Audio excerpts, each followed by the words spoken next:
Today we will discuss the topic antibiotics. General structure of penicillin. अब हम बात करेंगे कि जनरल स्ट्रक्चर पेनिसिलिन का किस तरह से होता है। तो आइए हम देखते हैं। ये एसाइल साइड चेन है, RC+NH, इसे हम एसाइल साइड चेन कहते हैं। ये जो रिंग है रेक्टेंगुलर शेप में, इसे हम बीटा लेक्टम रिंग कहते हैं। इस रिंग में यहाँ पे C+O प्रेजेंट है, यहाँ पे नाइट्रोजन एटम प्रेजेंट है, यहाँ पे कार्बन और यहाँ पे कार्बन, इसे हम बीटा लेक्टम रिंग कहते हैं। दूसरी रिंग है थायाजोलिडीन रिंग। इस रिंग में यहाँ पे सल्फर बॉन्ड प्रेजेंट होता है और यहाँ पे कार्बन से 2 मिथाइल ग्रुप अटैच होते हैं और इस कार्बन पे एक हाइड्रोजन और एक कार्बोक्सिलिक ग्रुप अटैच रहता है, जिसे हम जनरल स्ट्रक्चर ऑफ पेनिसिलिन के नाम से जानते हैं। अब हम बात करते हैं mechanism involve in antibacterial drug. जितनी भी एंटीबैक्टीरियल ड्रग होती हैं, एंटीबायोटिक ड्रग्स होती हैं, उनमें किस तरह से मैकेनिज्म होती है, किस तरह से वो बैक्टीरियल और एनी अदर माइक्रो ऑर्गेनिज्म को इनहिबिट करती हैं उसकी सिंथेसिस में। तो पहला, inhibit the bacterial cell wall, मतलब बैक्टीरियल सेल वॉल को इनहिबिट कर देती हैं। इसमें पेनिसिलिन, सिफिलोस्पोरिन्स इस तरह का काम करती हैं। Affect the functions of 30S and 50S ribosomal sub unit to cause reversible inhibition of protein synthesis. कुछ ऐसी ड्रग्स होती हैं जो 30S और 50S राइबोसोम सब यूनिट पे एक्ट करती हैं और रिवर्सिबल कर देती हैं प्रोटीन सिंथेसिस की इनहिबिशन को। इस तरह से ये सिंथेसिस रुक जाती है। इसमें ड्रग्स हैं tetracycline, chloramphenicol, erythromycin and clindamycin. Agent that binds 30S subunit and alter the protein synthesis. कुछ ऐसी ड्रग्स होती हैं जो सिर्फ 30S सब यूनिट पे बाइंड होती हैं और प्रोटीन सिंथेसिस को चेंज कर देती हैं, उसे अल्टर कर देती हैं। एग्जाम्पल है aminoglycoside streptomycin.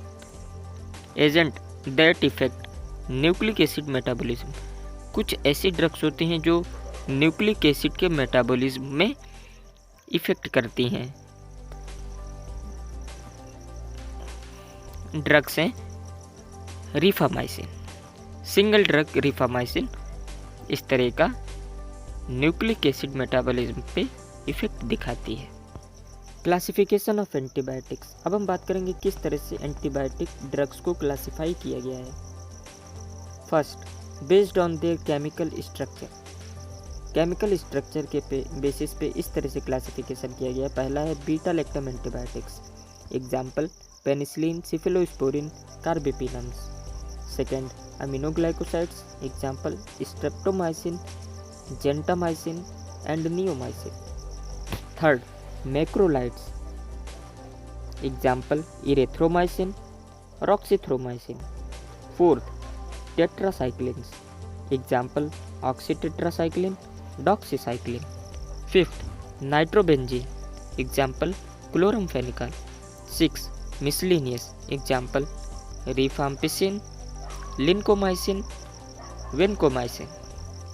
Second classification mechanism of action के बेसिस पे किया गया है। पहला, inhibit cell wall synthesis. Example penicillin, cephalosporin, vancomycin. Second, causing leakage from cell membrane. Example bacitracin, nystatin. Third, inhibit protein synthesis. Example tetracycline, chloramphenicol, erythromycin. Fourth, interface with DNA synthesis. Example acyclovir, zidovudine. Fifth, interface DNA function. Example rifampin and metronidazole. Third classification range of action के basis पे किया गया है कि वो broad spectrum antibiotics हैं या narrow broad spectrum antibiotics हैं। अब हम इसमें देखते हैं first, broad spectrum antibiotics. Effective against gram positive and gram negative bacteria. ऐसी एंटीबायोटिक्स जो ग्राम पॉजिटिव और ग्राम नेगेटिव बैक्टीरिया पे इफ़ेक्टिव होती हैं उन्हें हम ब्रॉड स्पेक्ट्रम एंटीबायोटिक्स कहते हैं। इसमें एग्जाम्पल हैं tetracycline, chloramphenicol. Second, narrow broad spectrum antibiotics. कुछ ऐसी एंटीबायोटिक्स होते हैं जो इवेंचुअली आइदर ग्राम पॉजिटिव पे एक्ट करेंगी या ग्राम निगेटिव बैक्टीरिया पे एक्ट करेंगी। तो इस तरह की एंटीबायोटिक को हम नैरो ब्रॉड स्पेक्ट्रम एंटीबायोटिक्स कहते हैं। जो एंटीबायोटिक्स ग्राम पॉजिटिव बैक्टीरिया पे एक्ट करते हैं उसके एग्जाम्पल हैं पेनिसिलिन, इरेथ्रोमाइसिन। जो एंटीबायोटिक्स ग्राम निगेटिव बैक्टीरिया पे एक्ट करती हैं उनके एग्जाम्पल हैं कोलिस्टीन एंड पॉलीमैक्सिन।